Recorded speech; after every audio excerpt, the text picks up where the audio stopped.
श्री शिवाय नमस्तुभ्यं।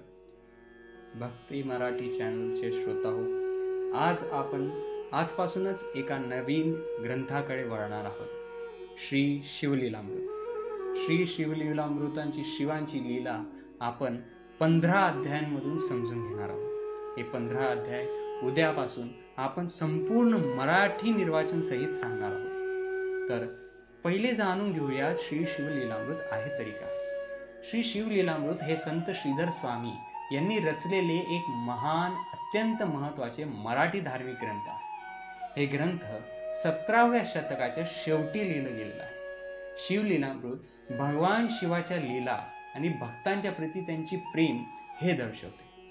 हे ग्रंथ अनेक अध्यायांमध्ये विभाजित आहे, जे की 15 अध्याय आहेत, ज्यामध्ये प्रत्येक अध्यायात शिवाच्या विविध लीलांचे वर्णन केलेले आहे।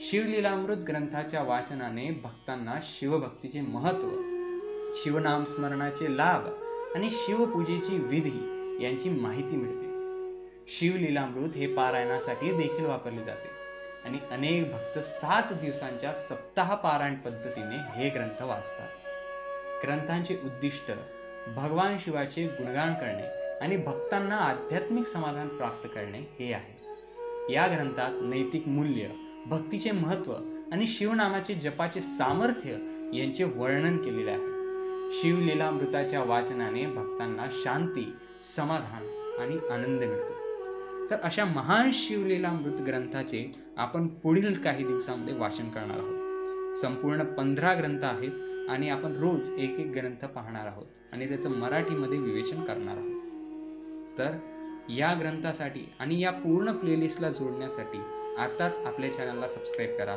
आणि उद्यापासून तुम्हाला हे व्हिडिओ मिळायला प्राप्त होतील। तर जसा प्रतिसाद तुम्ही मराठी भगवद्गीतेच्या व्हिडिओला दिला, तसाच प्रतिसाद आपल्या शिवलीलामृतच्या मराठी वाचनालाही द्या, असं आम्हाला वाटते। अशी आमची तुम्हाला मनापासून विनंती आहे। तर श्रोते हो, भेटूयात पुढच्या व्हिडिओमध्ये शिवलीलामृत कथासाराच्या पहिल्या अध्यायामध्ये। तोपर्यंत श्री शिवाय नमस्तुभ्यं।